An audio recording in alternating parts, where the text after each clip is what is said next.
You're listening to Ernestly Speaking, the only weekly podcast that covers friends, foes, and anything that goes. And now, for your badass host, Ernest Owens. And we're back with another episode of Ernestly Speaking with your host, Ernest Owens, myself. We are here. We are in fall. Officially fall, because really fall was a couple of weeks ago after Labor Day, but we're officially in fall or autumn, solstice, all of that. It's fall. It's officially fall. Summer is over. It's time to wear those cardigans. It's time to wear those sweatshirts. It's time to wear, all the lovely things that make this season the best season of the year. It's also another important season. It is the end of Virgo season. And what comes after Virgo? Libra. It is Libra season. And I am a proud Libra, and I approve this message. So I'm super excited. I love it. I love it. I'm just so elated about this fabulous occasion. Libra season is definitely my season, and my season is Libra season, and it's going to be a really great fall. I mean, there's just been so many just exciting things on the horizons. Everything is already exciting. Everything's even starting Monday. Like, the kickoff of Libra season starts with something awesome that I'm happy is happening now. Dr. Phil, the episode you all have been waiting for, the episode on council culture, my book, all of that jazz. It is happening Monday night at 8 p.m.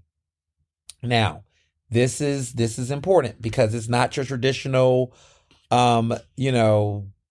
TV situation, because I know for Philadelphians, it might be a little bit more complicated, because I know some people in Philadelphia has Comcast and some people have Verizon Fios.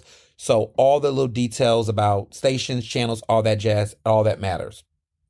So I'm giving you all everything that you need to know right now, because I put it on social, but I know my listeners are like deep. So the show is called Dr. Phil Primetime. My episode with Dr. Phil is going to be on Monday, September 23rd, 8 p.m. Eastern Time. Now, if you want to watch Dr. Phil Primetime, you can watch it. It's a channel called Merit. It's called Merit Street Media. That channel is on DirecTV. If you have, I believe if you have Verizon Files, you can also watch it. So it's Merit Street Media, and people want to know where they can find it in their homes.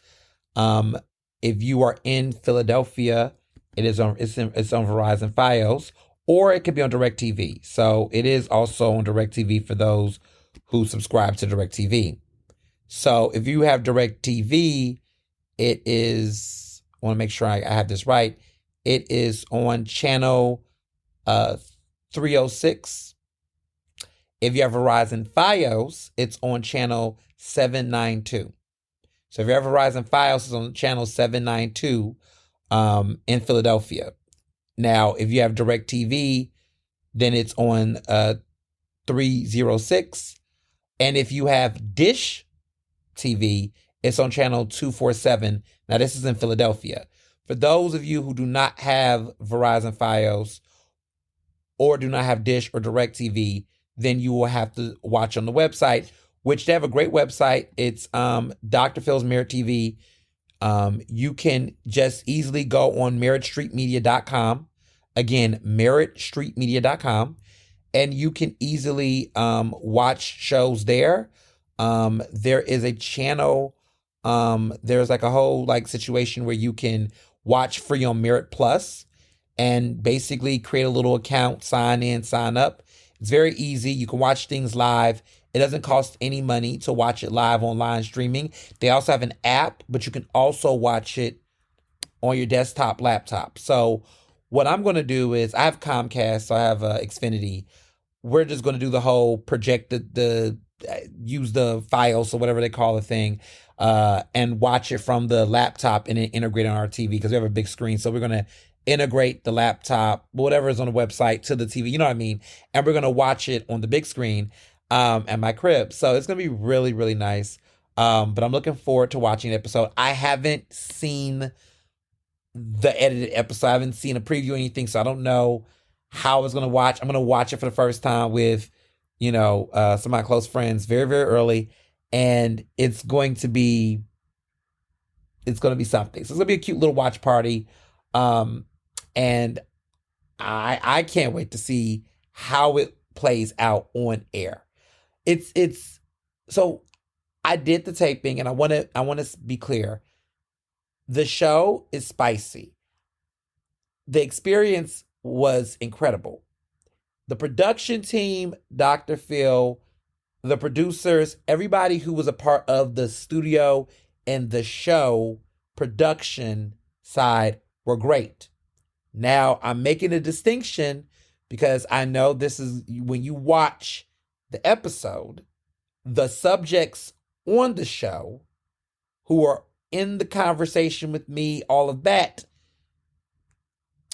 that's a different story.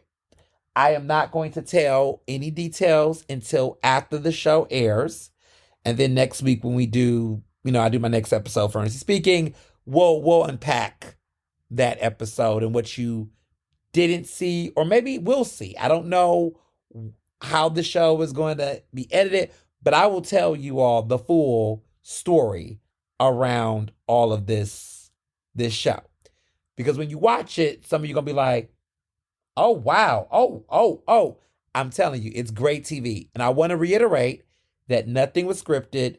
No one told me what to say. No one told any of the people what to say. I mean, I walked in, I was told who was going to be on the show. I knew what their individual experiences were, but there was no interaction. Like, none of us mingled with each other before the show was taped. Nobody was in communication with anybody. We all came, and the rawness and the realness of the experience was what it was. And so it is quite the show. I enjoyed what I brought to the table. I kept it real. I did my thing. I did my big one. And I can just say that I walked off that set like I did that. Some folks on the show, it's debatable. But you all, the country, Americans, folks that loyal listens to this podcast, you all will get to hear and see and experience the show. It's 1 hour long. It's a typical 1 hour show. It's an evening show. It's Dr. Time Prime. This Dr. Phil Prime Time. Dr. Phil Prime Time. So it's not the daytime show. He doesn't do the daytime show anymore. He's now is leading and producing his own, show in the evening. Tougher topics, spicy topics, that middle American hot debate type of energy. But it was quite the experience. So, like I said, I highly encourage you all to check it out. You can listen to reruns. So for those of you all who don't listen to this episode on Monday, you listen to it on a Tuesday or Wednesday or Thursday, whatever. I want you all to make sure you are tuned in. I'm super excited about the show. I just can't wait to see how it all plays out. But I can't. I just know it's a moment. It was definitely a moment taping it. It was definitely just raw TV. It is juicy TV. It's powerful TV. It's a lot. It's a very powerful episode. A very interesting topic, of course. He couldn't have picked a better expert on council culture than myself. And I'm just really excited to see how this takes off, how people are going to feel about it, view it. Like, I'm excited like a kid the day before, like, Christmas, or like, because I just know it's going to hit. It's just going to hit. And it's just, I'm like bracing myself for whatever comes of it. If there is any viral moments, if people do chat, if what is it going to be? It's going to be that show. I just have a feeling that just even the time in which it drops, like it's going to drop the first day of Libra season. Like what? Like it's just I'm just preparing myself for all of that. But super excited. Like I said, if you want to watch it on your laptop, you want to watch it, live for free, all of that, go to meritplus.com. Just sign in or sign up. It's real easy. It's real simple. It's real easy. And, log in, watch the show. Dr. Phil is going to come on live at 8 o'clock Eastern Standard Time. If you're on if you got the different time zones, just make sure you adjust all that. But I'm excited. I can't wait to experience this with everyone. I can't wait to hear your thoughts. Please DM me if you watch it, tag, all the shout outs, all that. Just let me know you all watching it. Just let me know your thoughts.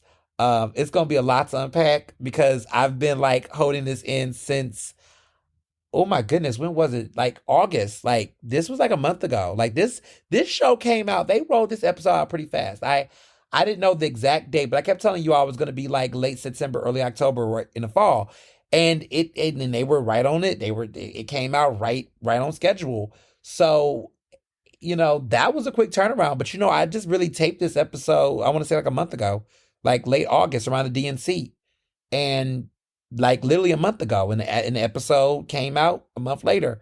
And my picture with Dr. Phil, as you all saw on my Instagram, on my social media, our photos together. So people were really like, wow, this, he really big about his photos. And we took a really nice professional shot, which I appreciate. I would have done a selfie. I would have just did a selfie and thought it was it. But no, I really appreciated we did a professional photo, and it came out really nice and seeming in the moment. And I'm just so giddy about this episode. I just can't wait to see how it all unfolds. So just, I can't wait for y'all to watch it and experience this with me. And we'll see what comes out of it, because this is gonna be a moment. So outside of that, this has been quite a week of just fun. Lots of great things going on. PABJ fundraiser was on Sunday. Super success. Shout out to everybody who showed up, donated, supported the PABJ Scholarship Fund. We raised over $5,000 like on Sunday just at our event, which was awesome. Members, supporters, people that just love PABJ came out in the droves and really showed love to support this. And every single dollar goes to the scholarship fund. What I love about our event, that event that we had it at Fringe Bar, which is part of French Arts. That's over there in Delaware Avenue, over there in like where was it at? Just right on that cute strip where all the like outdoorsy type of venues are. Morgan's Pier, couple of those like bars, and it's on the waterfront, so everything's over there. So it was a nice day. This past weekend, the weather was perfect. Like it was a beautiful Sunday fun day. Weather was vibing. Everybody came out. We had a wonderful fun, cocktail open bar. Shout out to Tito's Handmade Vodka for being a great liquor sponsor for this endeavor. Just lots of great people, wonderful fun and support to support these scholarships. This is a part of our PABJ Gala 50th anniversary celebration, which is going to be on Saturday, November 9th at the Penn Museum.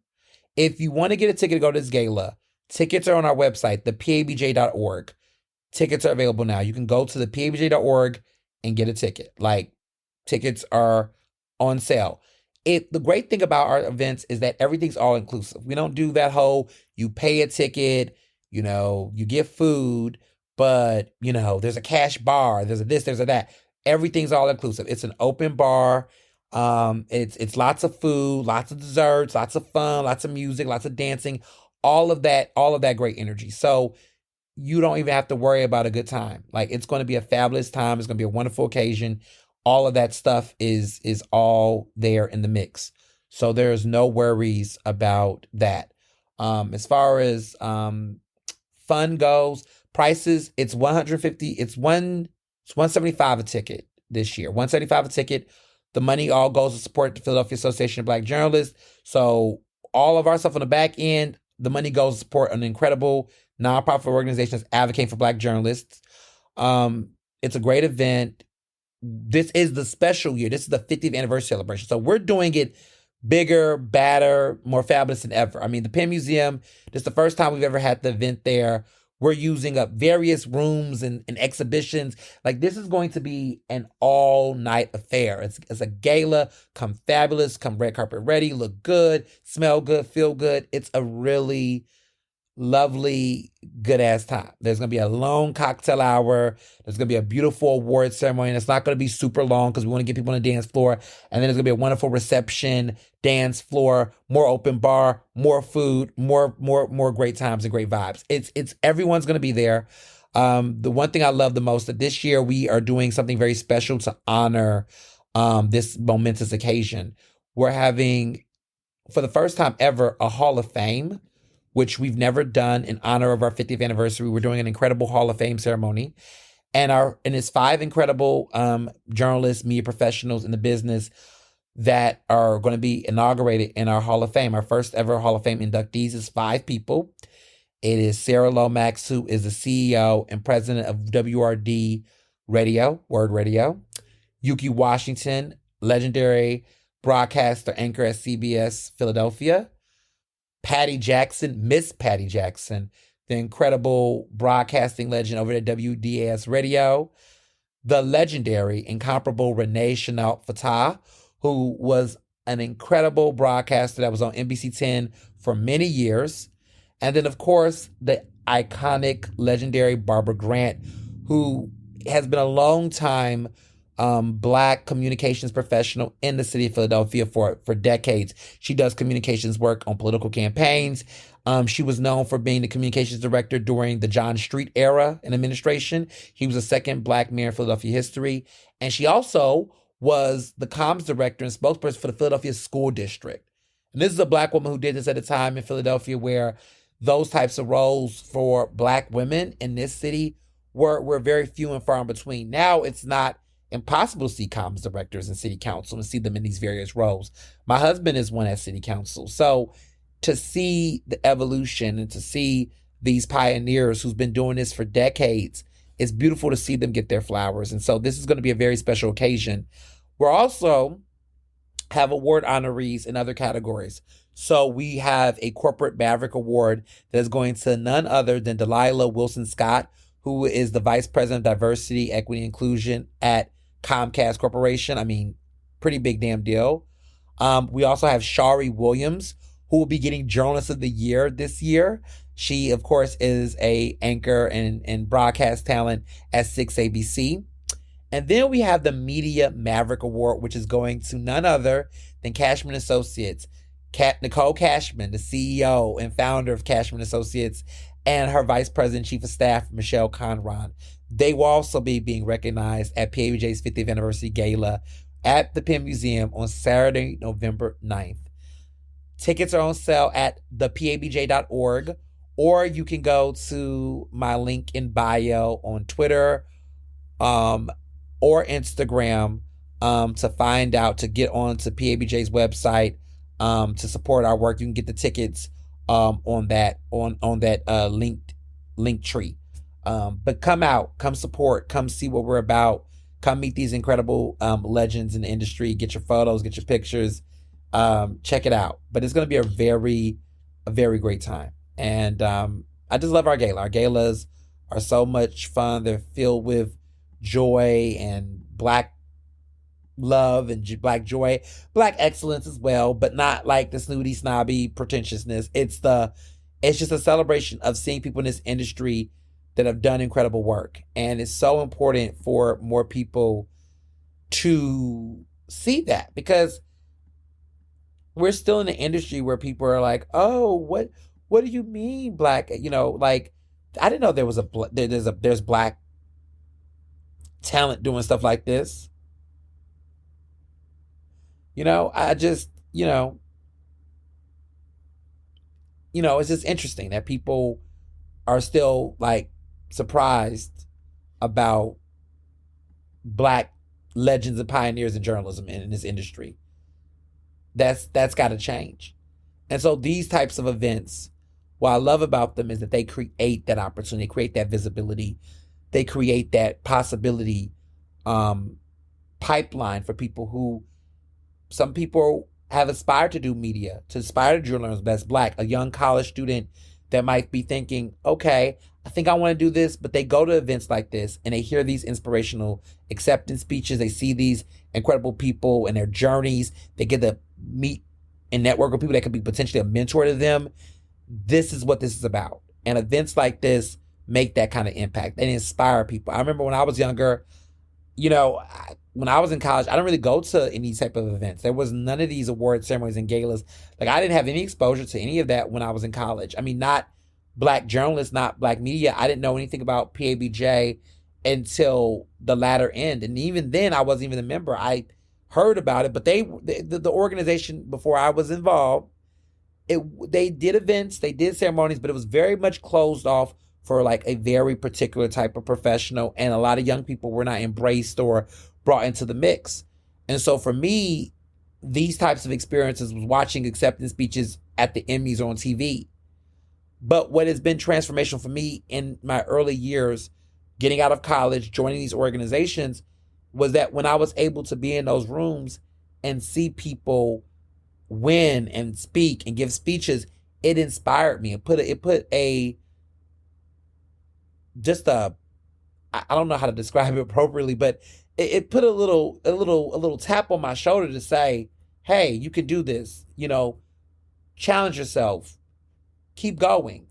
And that for me made all the difference. And so I just love creating environments and experiences where people can feel that magic and have that opportunity. So what more can I say? It's going to be a great time. I'm excited about it. Saturday, the Lit Brothers, minus our beloved Dr. Gio, our good friend George Weston Branks, our Lit brother, he celebrated his 20th high school reunion in York. He grew up in York, PA. They had a really nice high school reunion, 20th anniversary, like a 20th year reunion. So he couldn't miss it for the world. So he was out this weekend. So it was myself, it was Josh, it was Jamarcus, and we brought Dr. Parks along with us to celebrate supporting Work to Ride, which is this incredible nonprofit that supports a lot of diversity. A lot of young Black men are participating in learning how to be polo players, the play on the horses, the extra, all of the wonderful stuff with horses. And there's a whole horse riding culture and polo culture and equitation society. It's a whole thing. And I'm butchering words and everything, but it's a whole world around horses in Philly. And I mean, folks from Philly know about this, like Black Cowboys, all of that. But I've been going to the Polo Classic now this is probably like let me see, 2020. I think my first year was 2022, 2023, and then this year. This is like my third consecutive year going to the Philadelphia Polo Classic. VIP, got a table, out there supporting, this incredible nonprofit. To see all these Black players in Philadelphia, a lot of them are from Philly. They've traveled around the world, and they're like obsessed with riding horses. They're playing polo matches, and to see our people out there in this very fun, very Philly event. They have it over there in Fairmount Park area around, I think it's called Edgers Park or whatever it's called, Edgley Park. It's in that area, and they do it out there. They've been doing it like that for several years. I think we've been to I think the Philadelphia Polo Classic has only been around. I think the first ever one was in 2022. So for people who was like, what is this? I never heard of this. This happened in 2022 was the first year. Then last year was 2023, and it rained that day, so they didn't do it outside. This year, back outside, back over there in Fairmont. Horses was out. They were out. It was a beautiful day. Sun was shining. It was a great time. Cashman Associates is one of the top sponsors and supporters of the affair. Lots of great catering, big tents, lots of networking, mixing and mingling, socialite affair all the way. All the socialites was out there. It was glamorous. It was fun. It was beautiful. And just love going every year. I look forward to going next year. And it's been a Lit Brothers like tradition. So we always dress really dapper. We wear really nice blazers. We get real cute and real polished for this occasion. And we really do. And Dr. Parks was just fabulous. She just knew the assignment. She had on the shades. It was just giving what it was supposed to give. We were just really in the moment. We was day drinking. We was having spritz. We was having tequila. We was having lots of fine dining. Steak 48 did some catering. I mean, it was a time. It's one of my favorite events of the year. Like, there are certain events that I look forward to every year. The Polo Classic being one of them. Of course, Martha's Vineyard in the summer. You know, there are just certain events that, like, is on the annual calendar. Like, I don't care what's going on. I got to be there unless I'm having a college reunion or something. But, like, or a high school reunion. If Houston wants me back. See, I don't know. I was the class president. We had a 10-year reunion, you know, that was during the pandemic. And of course, I didn't go. But my fellow classmates went because they were in Houston. And they went to a super spreader. Bless their hearts. We graduated in 2010. They wanted to do the 10-year reunion in the fall of 2020. And I said to them, yeah, I'm not going down there. You all remember that, like, around, they had it September of 2020. We graduated in 2010, May. The 10-year reunion, right? They wanted to go and have it the pandemic year. And I was like, let's consider rescheduling it for 2021. They didn't want to do that. They were like, we want to do it the year we did it. I'm like, but y'all, it's a whole pandemic. Like, we were like, Delta variant was out. Like, this was serious. They were like, you know, people want to go, you know, everybody's going to Child, they were packed in a damn hall. I told one of the coordinators, I was just like, this is not safe. Like, I understand there's a venue that wants to give you this deal, but this is not safe. And I will not have any parts with it. And I was dead ass with it. I was like, I'm not going. That's not safe. And I'm not condoning it and promoting it. I was dead ass about it with some of my classmates. I was just like, this is just not for me. So I didn't go. They went without their valedictorian and their class president, which was myself. They did it without me. Let's just understand why I'm here in Philadelphia and why some people are back down south. The mentality about the pandemic, like, and then some of that is because of the government. Like, look at who their governor is. Look at who was running, you know, look how they treated the pandemic. And so many people died, not from the party. Let me be very clear, not being dramatic. But there were people who died from COVID-related, you know, situations that was in our network that we went to school with, and people got sick. And it was, you know, a long COVID, all of that during that time period. And I just was like, this is just risky. They had it anyway. It was a lot of people went. It was a lot of folks that just, my graduating class was about 1,000 kids. So about 1,000 of us in our graduating class. Our high school was big as hell. It was like 5,000 kids total. We were so big that we had to have a 9th grade center just for freshmen because the school couldn't fit 9 through 12. So they literally had a whole school separate. They had to build a brand new center that we went to. And then there was a bridge. And then the main campus was sophomores, juniors, and seniors. So that was how big my school is. I was in a big ass school in Houston, Texas, and I was on the southwest side. And so they had their event.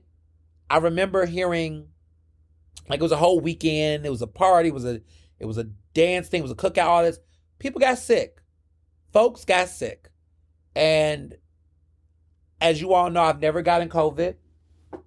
Knocking on my wooden table. Never got COVID. Y'all know, like, 2-3 weeks ago, I got the new booster shot. I recommend everybody get the new booster. COVID is real. Like, it's fall season. Like, flu shots. We get in flu shots. We're doing all the things. We're getting pneumonia shots because folks out here getting pneumonia. Get the pneumonia vaccine if you are somebody who needs to get it. It's not mandated for everyone, but for certain age groups, because in my fraternity, there's certain elders and folks I know. I'm hearing about it. Get the pneumonia vaccination if you have not gotten it, because that's real. Do what you gotta do to be healthy and be safe. Like, this is fall season, which also means that it's not just Libra season, but it's also flu season coming. So we gotta wash our hands. We gotta be smart. We gotta just make the right precautions. But that's a lot. That's a lot to take in and process. So, just be smart out there. But yeah, I Polo Classic was fabulous. Lib Brothers was in the building. It was a really good time. I love just supporting them. So, went to a nice reception also this past weekend, and not bumped into, it was a reception for the legendary Erica Alexander, who was an incredible actress that was in Living Single. She also played in several other great films. Her most recent film that got a lot of buzz was American Fiction, which she was the love interest to Jeffrey Wright, who got the Oscar nomination for Best Actor recently.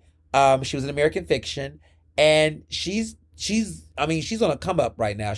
Her star power is just like, she's reigniting, reemerging. We're seeing this interesting pattern of like stars from like the 90s and different types. They just reemerge in new ways. And so Erica Alexander is out here, and she's from Philly. She's a Mount Airy girl. She went to Girls High. So she really had a lovely, the Philadelphia Film Society really honored and recognized her this weekend. And there was like film screenings, and she did an episode of Living Single. She did a screening for American Fiction. Like, she just was really out here doing her thing. So I got to see her at her reception, got a picture with her. She was sweet. But she also had a co-star from a movie she did a while back, Benjamin Bratt, who, like, he's older now, but he's just one of those silver foxes. Like, those are guys, no matter how old they get, they still look good.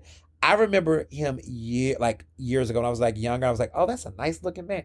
Like, he was hot. I would never forget when he did the episode of Law and Order and he dated Julia Roberts. And let me be very clear, I'm super young, y'all. So like, y'all be like, how did you know this? I'm a pop culture buff, so I go back and like watch old episodes on YouTube and stuff like that. I'm that kind of dude. So sometimes I think that's why people be confusing my age. Because like, how do you be knowing all this pop culture stuff? I'm all into movies. I'm all into music. I'm all into old shit, new shit, all the shit. I'm just like into it. So sometimes I'm like I'll say something to my mom, like, yeah, he was in this show. She's like, how do you know that? So I'm like, I just be watching stuff. But okay, back in the day, him and Julia Roberts is a date. Now, for all of my like Gen Xer listeners, you're like, of course, we all know this. Y'all remember she won the Oscar. Now, see, let me back up a little bit. This is like nearly 25 years ago. Julia Roberts was in one of the best films, one of my favorite top 10 films of all time, Erin Brockovich. She won the Oscar for Best Actress. A lot of people felt some type of way because they felt like Ellen Burstyn should have won for Requiem of a Dream.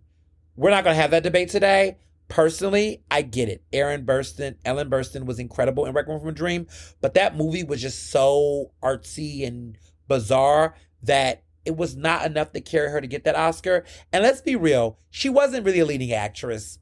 She really should have been in the supporting actress category. But we're gonna keep her respectful on this episode of Ernestly speaking about that controversy, because that was really category fraud. Her performance is incredible, but let's be real. If she would have been in the supporting actress category, her chances of winning would have been much higher. So I always tell people that, like, when I hear folks make those complaints about it. Now, if you want to be real about some of the drama of that year, of that era, there was a lot of interesting performances that took place. And a lot of people, this is like literally like, this is what, 20, I want to say this is like 20, what was it? This was 2001 when this year's Oscars happened. So Best Supporting Actress was Marcia Gay Harden for Pollock. That blew everybody's mind that Marcia Gay Harden won that year when Julia Roberts won Best Actress. And of course, Best Actor was Russell Crowe for Gladiator. Benzino del Toro won Best Supporting Actor for Traffic. Like, they don't make movies like this anymore. Like, they barely do. Like, I miss the days when good films that were not sequels, were not like spin-offs, were like winning Oscars and were also great fucking films. They don't make movies like this anymore. Me saying this, and like, okay, this was March of 2001. So I was like 9 years old. So what am I talking about? But anyway, I remember the movies back then. They were good. They don't make movies like this anymore. But if Ellen Burstyn was in the supporting actress category for Requiem of a Dream, she would have beat Marcia Gay Harden for Best Supporting Actress. I believe that. But anywho, Julia Roberts won Best Actress for Ellen Brockovich. She should have won. She did win. And all you haters out here in film, we've been having this argument for nearly 25 years. It's time to let it go. Julia Roberts won. Live with it. Okay? And let's not act like Ellen Burstyn ain't won an Oscar before. She's won before. She has one already. She's good. This is the one that Julia Roberts is like the Tom Cruise of Hollywood. She's a major movie star who's never, she's never was like ever given, like she's like a Will Smith. Like these are movie stars. Julia Roberts, Will Smith, Tom Hanks, who won 2 Oscars, Denzel, who's won 2 Oscars. But like those are movie stars, right? Julia Roberts has played in some great films where she's gotten Oscar nominations, right? Pretty Woman was iconic. And then later on, she was in August Osage County for Best Supporting Actress. Great performance as well.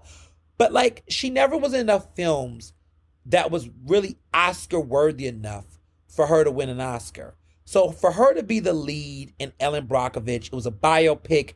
It was a major success at the box office. It was a great film.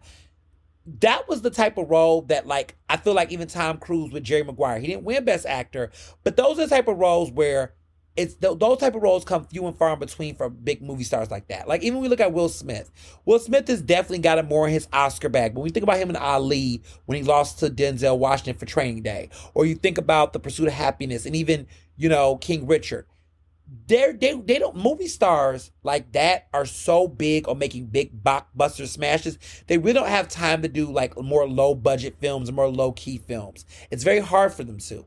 Not everybody can be Robert De Niro. Not everybody can be Denzel Washington. Not everybody can be Tom Hanks, right? But there are some actors who navigate that. So Julia Roberts really, this was it. But I say all this to say, Julia Roberts, okay, with her vintage Valentino dress. That dress was everything. Okay? That dress was everything. I'll never forget that dress.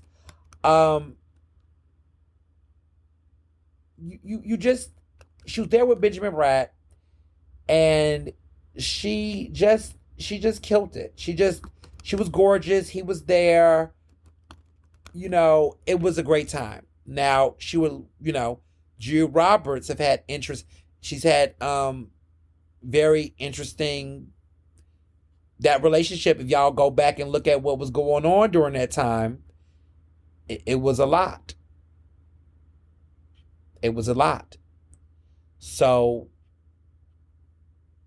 I was here for it. I loved her dress. I loved all that she had. She wore a beautiful dress. It was a lot of good press. And what was great about it is that she actually wore a vintage dress. A lot of people thought, oh, what do you mean? But she wore a dress that was already worn before. It was the 1992, it was in Harper's Bazaar, this iconic dress, this Valentino dress. It was couture. And she went on the Oscars red carpet with Benjamin Bratt, who was so fine. I mean, he looks good now, but he was, them together at the Oscars, like he was her date, they were dating at the time, they looked good. Okay, that is Hollywood for me. Like, that's what I'm talking about. The Angelina Jolie days, see, y'all don't, look at me. All I'm saying is you had to be there. I remember being young and watching the Oscars, and I didn't know all the details. Like, I didn't know who designers were until I was reading Vogue magazine. I was that young gay. I just remember just looking at them, like Oscar de la Renta. I remember all of the Max Posen. Like, I just remember all these designers. Like, nowadays, it's like not that many designers that's like that. But it was just such a time when in the world where people could just like look at stuff. Like, Hollywood wasn't so much Twitter tweets and details. You could just look at people and just, yeah. But Benjamin Bratt, saw him in person. He was awesome. He was a nice guy.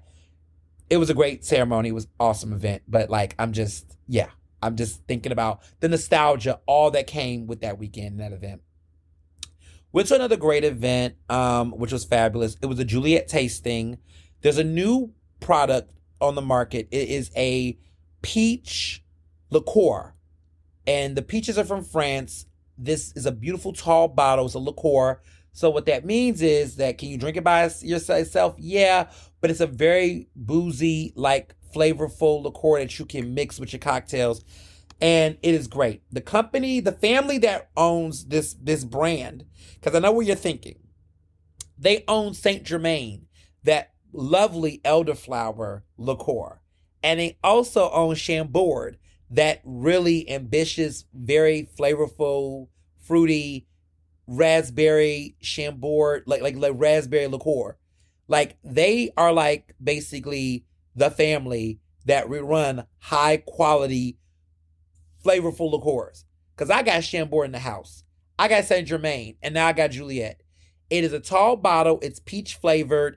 It's really good. Like, I mean, ideas for cocktails. You can really spice up a really fun. You can swap out, for example, I would like if you want to make a great fun Cosmo with this, you can swap out your triple sec for Juliet and have a more fruitier, fun Cosmo. So like Cosmo, triple sec is like the liqueur with the peach essence, not the peach essence, the orange essence.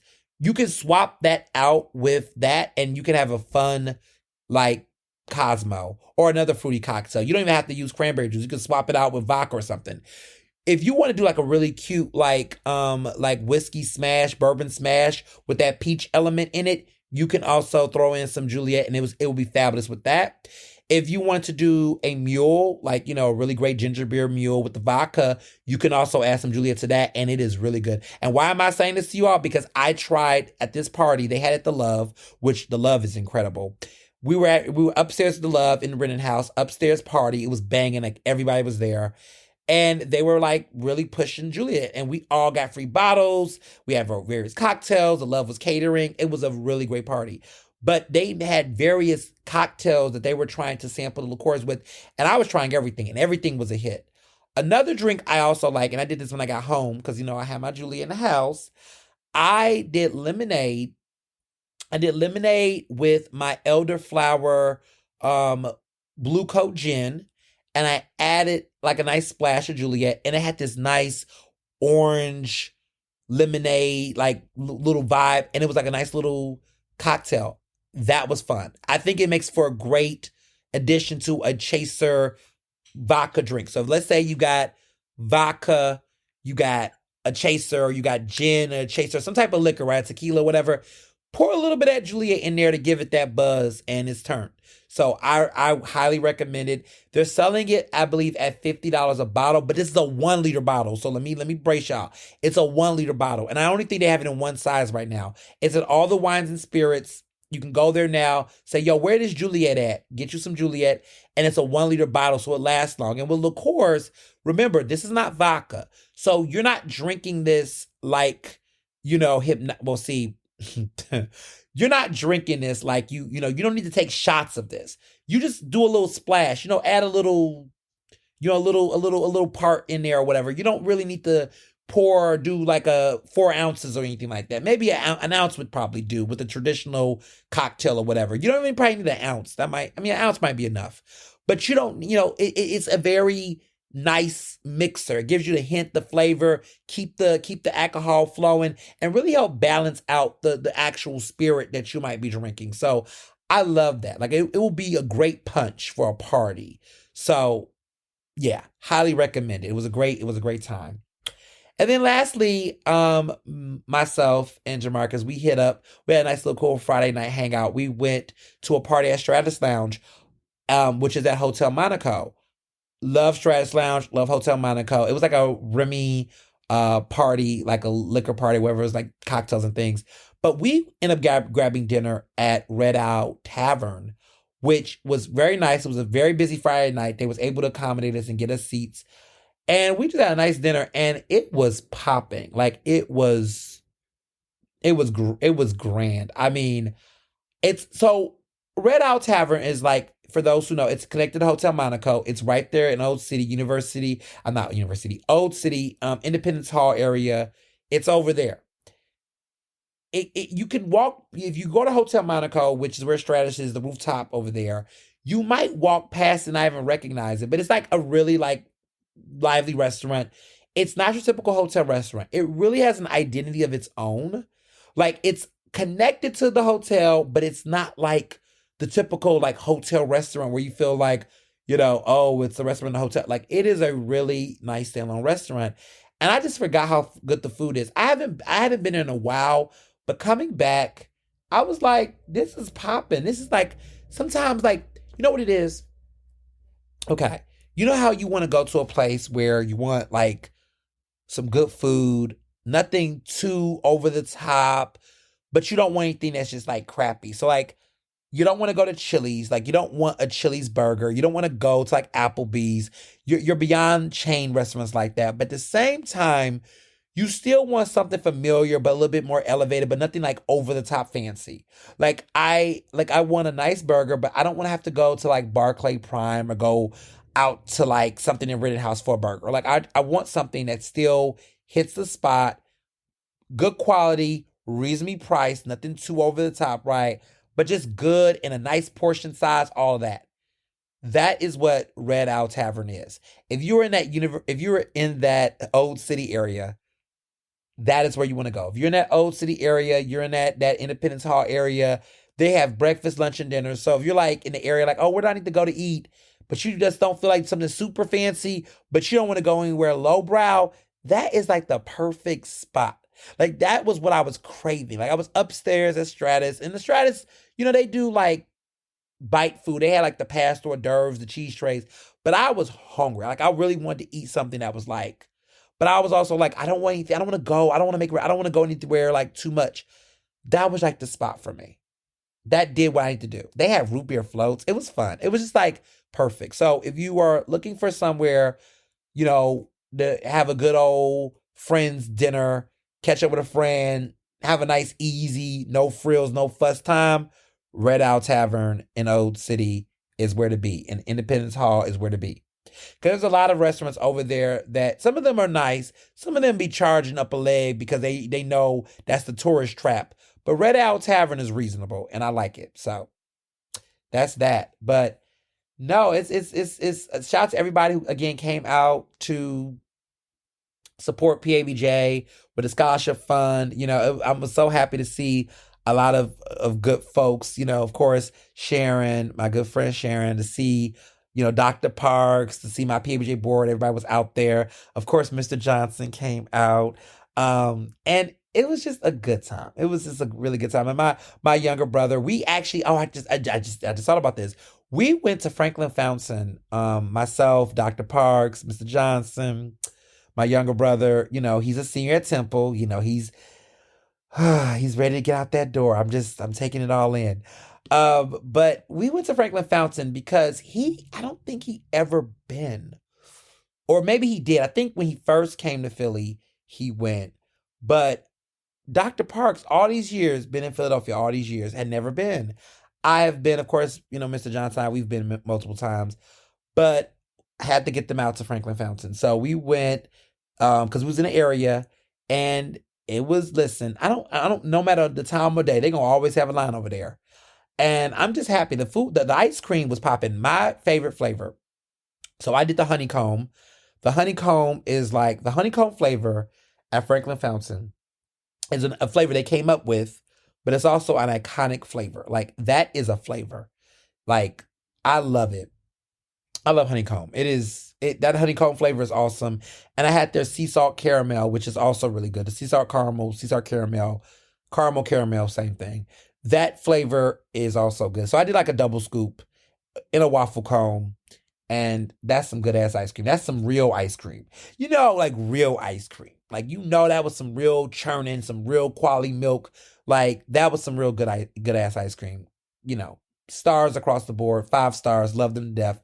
But it was a really great time. So yeah, that was my week. I mean, getting ready for Dr. Phil, getting ready for everything. It was a very exciting week. And as you all can imagine, this week and everything in hot topics and news has also been a lot too. So, buckle your seatbelts. Here we go. So let's get into these hot topics because we have a lot to get into. I mean, the tea is hot and really hot as we enter Libra season. I mean, this is everything's happening. October is a week away. We're really about to enter, whatever this political October surprise is, which is during a presidential election. There's always like an October surprise of sorts. But this has been a very unusual presidential election cycle on so many levels. And that makes me think about Vice President Kamala Harris. There's been a lot of conversation about, when is this momentum, this honeymoon phase going to fade out? And I think a lot of political prognosers, people who get into politics, try to predict things, they've really underestimated the building momentum around, Harris's run. I think there was a period where they thought, okay, 2 weeks after the announcement, which was, when she announced that pretty much she was going to run, Biden announced he was dropping out. Everyone thought, okay, the first 2 weeks, there'll be this halo. And then the halo never disappeared. So then the new goalpost was, okay, during the DNC, after the DNC, 2 weeks after the DNC, okay, momentum will go. But that has not been the case. And I think I have a sense why. I mean, for starters, this week, Oprah really got fully into the Harris campaign. Earlier there was, she came out at the DNC, she gave a speech, she endorsed, but Oprah's work wasn't done. She has, began to unite people behind Unite for America. And there was this great, 90-minute program featuring Oprah and Vice President Kamala Harris, where they discussed her campaign, the issues with supporters from around the country, around the world, really, in a more creative way. So Oprah just always finds a unique way to enter the conversation. She loves including various groups. She loves citing her sources. She loves shout outing many people, highlighting different folks. And so she came up with this idea of what would it look like to bring all of these various online, groups that are mobilizing behind Harris. So, cat lovers for Harris, Win with Black Women, Win with Black Men, all of these different coalitions, Swifties for Harris, all these different groups that came out for Kamala Harris. She brought all of them together in this virtual, interactive, gathering of sorts, like a town hall where some of the, Harris supporters were in the room, there was a studio, but then there was also all of these people who were virtually tuned in on screen. And it was awesome. I mean, it was a lot of people who were mobilized, the biggest virtual gathering of sorts in this type of way. And there were celebrities, of course. There was Meryl Streep, there was Julia Roberts, there was Bryan Cranston, Chris Rock was there. I'm thinking about, Tracee Ellis Ross, Ben Stiller. It was just a very, the A-listers were all there and everyone was a part of this conversation. And I was just watching it and it was, she had her moment, of course. If somebody breaks into my house, I'm shooting them, or they're getting shot or something like that. But basically, she continues to lean in on the fact that she's a gun owner, with her running mate, Tim Walz, and really makes it clear, look, we own guns, but also, we're not trying to take your guns, but we do think there needs to be regulation. And so she's really running a very, frank, campaign. It's a campaign that is trying to appeal to various different bases, but also not trying to be inauthentic on what she's about and what she can do. And she's finding that common ground. And I think that's why a lot of people are gravitating towards her. But I also think what is being ignored is just how crappy the Trump campaign is this cycle. This is probably the worst campaign Trump has ran out of the three. This is his third time running for president. It's looking like he's going to go 2-1 with losses to win ratio. That's what that's what I would hope to see. Um, the first time he ran in 2016, that was probably, clearly he won. That was clearly a train wreck within itself, but he had a different opponent. He had it was a different time. It was before the pandemic. Celebrity culture was at an all time, I mean, 2016, I would say the height of celebrity culture at its height. I feel like it was 2016 across the board. Now, Taylor Swift is her own celebrity, so, her level of celebrity. But I feel like the peakness of celebrity culture as we knew it or know it, I think its height was in 2016. And ever since then, it has kind of fallen. You do have a couple of folks, like you do have, again, Taylor Swift. But I think the overall celebrity obsession that kind of permeated us, I really feel like 2016 was the peak of that, and then it began to decrease since.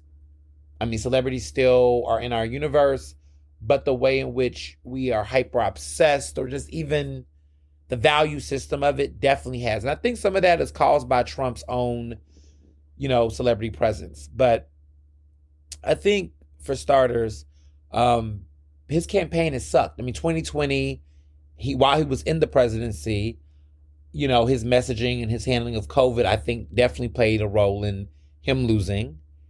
And now, here we are 8 years later from his first presidential run to now, and there just seems to be no growth. He's gotten worse, actually. He's become more unhinged, and it's harder for his campaign to continue to defend his behavior. The people he's affiliating himself with, the people that he's supporting in other races, everything is just appearing to be more and more unhinged. J.D. Vance was the worst VP pick imaginable. I'm talking Sarah Palin levels. Mike Pence was very boring, but that was good for Trump. It was like a yin and yang, where, you just listen at Pence, you go, you would snore on Pence. Like, Pence was somebody you would snore on. But when you're dealing with Vance, I kind of figured this was going to happen with the two of them, but not in the way I thought it was going to play out. But it's still the same issue, that one is trying to, assert the other. One is trying to be the bigger presence, the bigger, face, the who's going to outdo the other when it comes to antics. In some way, JD is trying to act as though he's going on the defense for the campaign with his interviews. Talking about how he'll create stories. Talking about just every week there's some new pivot around women and their fertility or reproductive rights. It's disgusting. It's getting played out, and he just won't stop putting his foot in his mouth. The more that he talks, the more people wake up. And also, people are reminded of how serious this election is.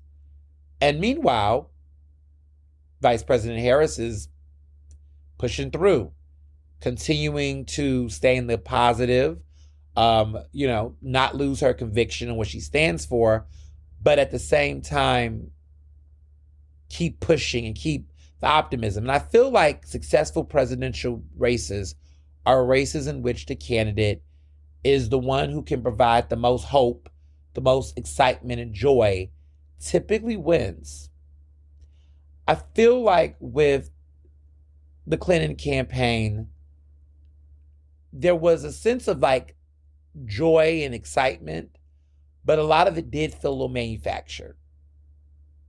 And Trump just seemed, with the base that he had, to be this sense of change, not for people like myself, but for a certain demographic, right? That felt this excitement and this idea of an experiment. Hillary, in many ways, appeared to be a part of the establishment, the old guard of Washington politics that, for better or for worse, people were tired of. And Trump looked like he was something different. And exciting for people who were more privileged to experiment with Trump. I never had an interest in Trump. I didn't trust him. I didn't believe him. But there were people who was willing to give him a shot who thought that he would serve their best interests.